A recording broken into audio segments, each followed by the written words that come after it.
Students அனைவருக்கும் வணக்கம். இப்ப வீடியோல நம்ம என்ன பார்க்க போறோம் அப்படின்னா நார்டன்ஸ் தியரமை யூஸ் பண்ணி ஷார்ட் சர்க்யூட் கரண்ட்டை எப்படி ஃபைண்ட் அவுட் பண்ணோம் கொடுத்திருக்கிற சர்க்யூட்டுக்கு அப்படிங்கறது தான் பார்க்க போறேன். ஆல்ரெடி நான் ஒரு ப்ராப்ளம் உங்களுக்கு ஒர்க் அவுட் பண்ணியிருந்தேன். ஸோ இது அடுத்த மாடல். ஸோ இந்த மாடலுக்கு நீங்க எப்படி ஷார்ட் சர்க்யூட் கரண்ட் கண்டுபிடிக்கணும் அப்படிங்கறது தான் பார்க்க போறோம். இங்க நான் என்ன கொடுத்திருக்கேன் அப்படின்னா calculate the current through FC using Norton's theorem. So நான் லோட் கரண்ட் எல்லாம் ஃபைண்ட் அவுட் பண்ண போறது இல்லை. இதுல நான் கண்டுபிடிக்க போறது ஒன்லி ஷார்ட் சர்க்யூட் கரண்ட் மட்டும்தான். சரிங்களா? அதை ஞாபகம் வச்சுக்கோங்க. இந்த video full and full short circuit current கண்டுபிடிக்கிறதுக்கு மட்டும்தான். பாருங்க, இதுதான் கொடுத்திருக்கிற சர்க்யூட். ஸோ இதுல என்ன சொல்லியிருக்காங்க அப்படின்னா கரண்ட் த்ரூ எஃப்சி. ஸோ அப்போ எஃப்க்கும் சிக்கும் நடுவில் நமக்கு என்ன ரெசிஸ்டன்ஸ் கனெக்ட் ஆயிருக்கு அப்படின்னா 5 ஓம் கனெக்ட் ஆயிருக்கு.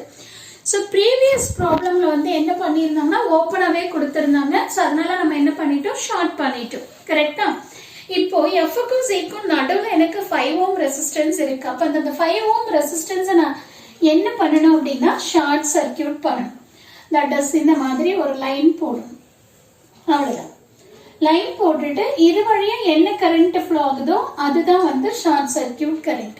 ஓகே, இப்ப பாருங்க, இப்ப டோட்டலா எத்தனை சர்க்யூட் இருக்கு, இல்ல எத்தனை லூப் இருக்கு அப்படின்னு சொல்லி பாத்தீங்கன்னா 3 லூப்ஸ் இருக்கு. சோ இந்த 3 லூப்ஸ்ல நான் என்ன பண்றேன், இத ஃபர்ஸ்ட் லூப் எடுத்துக்கிறேன். சோ இத நான் செகண்ட் லூப் எடுத்துக்கிறேன்.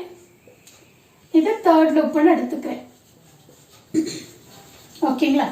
அடுத்து இந்த ஐஎஸ்சி என்ன, ஐஎஸ்சிங்கிறது பாத்தீங்கன்னா இப்ப 2 லூப்புக்கு நடுவுல இருக்கு.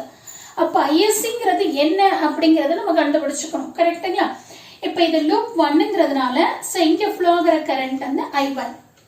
சோ இது லூப் 2ங்கிறதுனால இங்க ஃப்ளோ ஆகுற கரண்ட் I2. இது லூப் 3ங்கிறதுனால இங்க ஃப்ளோ ஆகுற கரண்ட் I3. அப்ப எனக்கு இங்க என்ன கரண்ட் போகும் அப்படின்னா I2 மைனஸ் I3ங்கிற கரண்ட் தான் எனக்கு இந்த ஷார்டட் பாத் வழியா போகும். அப்ப நான் என்ன எழுதிக்கலாம் அப்படின்னா ISC is equal to I2 minus I3. அப்ப I2 ஓட வேல்யூவும் I3 ஓட வேல்யூவும் ஃபைண்ட் அவுட் பண்ணிட்டு அதுல இருந்து நம்ம சப்ட்ராக்ட் பண்ணோம் அப்படின்னா நமக்கு ஷார்ட் சர்க்யூட் கரண்ட் கிடைச்சிடும். சரிங்களா? இப்ப நான் என்ன பண்றேன் அப்படின்னா total number of loops 3 loops இருக்கிறதுனால நான் 3x3 மேட்ரிக்ஸ் ஃபார்ம் பண்ண போறேன் மெஷ் அனாலிசிஸ் பேஸ் பண்ணி. ஓகேவா? இப்ப நம்ம என்ன பண்றோம் அப்படின்னா R11 அப்படின்னா லூப் 1ல இருக்கிற எல்லா ரெசிஸ்டன்ஸையும் ஆட் பண்ணணும். கரெக்ட்டுங்களா? சோ இங்க என்ன இருக்கு பாருங்க, 3, அடுத்து 6, அங்க என்ன இருக்கு 3 இருக்கு. சோ அப்ப இது எல்லாத்தையும் ஆட் பண்ணிக்கோங்க. So 3 plus 6 9. சோ 9 ஓட 3 ஆட் பண்ணீங்க அப்படின்னா 12. ஓகேவா? அடுத்தது 12னா என்ன, லூப் 1க்கும் லூப் 2க்கும் காமனா இருக்கிற ரெசிஸ்டன்ஸ். இது லூப் 1, இது லூப் 2. அப்ப இது ரெண்டுத்துக்கும் காமனா இருக்கிறது 3. அப்ப இங்க -3. ஓகேங்களா? அடுத்தது 1 3. சோ 1க்கும் 3க்கும் காமனா இருக்கிறது. சோ இது லூப் 1, இது லூப் 3. அப்ப இதுக்கு காமனா என்ன இருக்கு, 3 plus 6 இருக்கு. சோ அப்போ -9. ஓகேங்களா?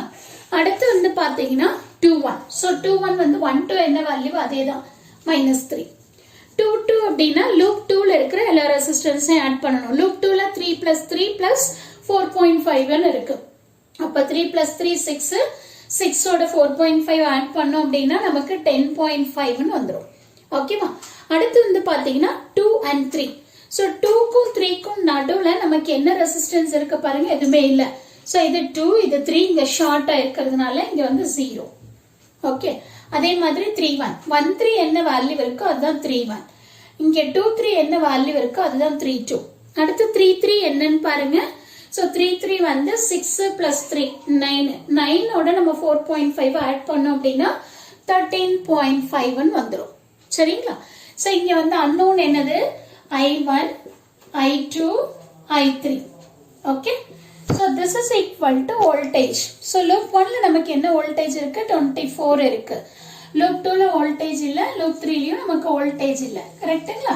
சரி, இப்போ நான் என்ன பண்றேன் அப்படின்னா கால்குலேட்டரை யூஸ் பண்ணி என்ன வேல்யூ ஆஃப் கரண்ட் வருது அப்படிங்கறத நான் ஃபைண்ட் அவுட் பண்ண போறேன்.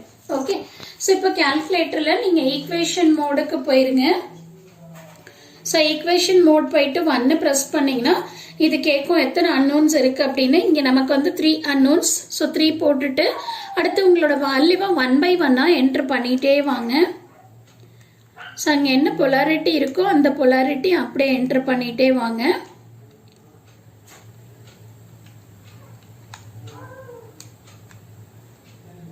ஸோ லைனாக உங்களோட வேல்யூவை நீங்கள் என்டர் பண்ணுங்க, அவ்வளோதான்.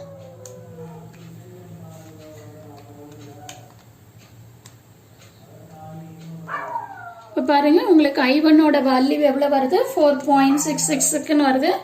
ஸோ நம்ம என்ன பண்ணலாம், 4.67 ஆம்பியர்னு எழுதிக்கலாம். அதே மாதிரி I2ஓட வேல்யூ 1.34ன்னு எழுதிக்கலாம். I3ஓட வேல்யூ வந்து நமக்கு 3.12 ஆம்பியர்னு எழுதிக்கலாம். சரிங்களா? இப்போ எனக்கு வந்து என்ன பண்ணணும் அப்படின்னு சொன்னா, I2 மைனஸ் I3 தான் எனக்கு ஷார்ட் சர்க்கியூட் கரண்ட். ஸோ அப்போ நான் என்ன பண்ணலாம், ISC is equal to I2ஓட வேல்யூ 1.34 மைனஸ் 3.12. ஸோ இதுல இருந்து சப்ராக்ட் பண்ணணும். ஸோ சப்ராக்ட் பண்ணீங்க அப்படின்னா உங்களுக்கு எவ்வளோ வருது, மைனஸ் 1.78 ஆம்பியர்னு வருது. அப்போ ISC is equal to எவ்வளோ அப்படின்னா 1.78 ஆம்பியர். ஸோ இந்த நெகட்டிவ் சைன் என்ன இண்டிகேட் பண்ணுது அப்படின்னா நம்ம தான் வந்து லூப்போட டைரக்ஷன் எடுத்திருக்கோம். கரெக்டுங்களா? அப்போ நம்ம மார்க் பண்ண அந்த loop direction opposite to the original current flow direction, அவ்வளவுதான். பட் உங்களோட மேக்னிடியூட் எப்படி இருக்கும் அப்படின்னா சேமா தான் இருக்கும். சரியா? அதனால நெகட்டிவ் வந்துருச்சு அதனால தப்பு அப்படின்னு இல்லை, நம்ம எடுத்திருக்கோம்ல அந்த டைரக்ஷன். ஸோ இப்போ இங்க வந்து பாத்தீங்கன்னா இங்க டைரக்ஷன் நான் என்ன எடுத்திருக்கேன், டவுன்வர்ட் டைரக்ஷன் எடுத்திருக்கேன். சப்போஸ் இதே நான் அப்வர்ட் டைரக்ஷன் எடுத்திருந்தேன் அப்படின்னா எனக்கு இங்க என்ன பொலாரிட்டி வந்திருக்கும், பாசிட்டிவ் வந்திருக்கும். சரியா? பட் அதனால ஒரு தப்பும் இல்லை, நம்ம எடுத்திருக்கிற அஷ்யூம் பண்ணியிருக்கிற direction opposite to the original current flow direction. கரெக்டுங்களா? ஸோ அதனால என்ன அப்படின்னா நமக்கு நெகட்டிவ் வருது, பட் ஆனால் மேக்னிடியூட் வந்து நமக்கு சேம் தான். ஸோ அப்போ short circuit current is equal to 1.78 ampere. So இதில் ஷார்ட் சர்க்கியூட் மட்டும் தான் நம்ம கண்டுபிடிச்சிருக்கோம். இப்போ இதே நார்டன்ஸ் தியரமை யூஸ் பண்ணி அந்த கரண்ட் தட் இஸ் 5 ohm வழியா ஃப்ளோ ஆகிற கரண்ட் என்னன்னு கண்டுபிடிக்கணும் அப்படின்னா நீங்க என்ன பண்ணணும், RN கண்டுபிடிக்கணும். RNம் ISCயும் parallel கனெக்ட் பண்ணிட்டு அதுக்கப்புறம் உங்களோட லோட் ரெசிஸ்டன்ஸை கனெக்ட் பண்ணிட்டு அந்த லோட் ரெசிஸ்டன்ஸ் வழியா என்ன கரண்ட் போகுது அப்படிங்கறத ஃபைண்ட் அவுட் பண்ணாதான் நார்டன்ஸ் தியரம். ஓகே, பட் நான் இங்க என்ன கான்சென்ட்ரேட் பண்ணிருக்கேன் அப்படின்னா ஒன்லி ஷார்ட் சர்க்கியூட் கரண்ட்டை எப்படி ஃபைண்ட் அவுட் பண்ணணும் அப்படிங்கறத மட்டும்தான் உங்களுக்கு கான்சென்ட்ரேட் பண்ணி எக்ஸ்பிளைன் பண்ணிருக்கேன். ஸோ கண்டிப்பா இந்த வீடியோ உங்களுக்கு யூஸ்ஃபுல்லா இருக்கும்னு நினைக்கிறேன். தேங்க்யூ ஃபார் வாட்சிங் திஸ்.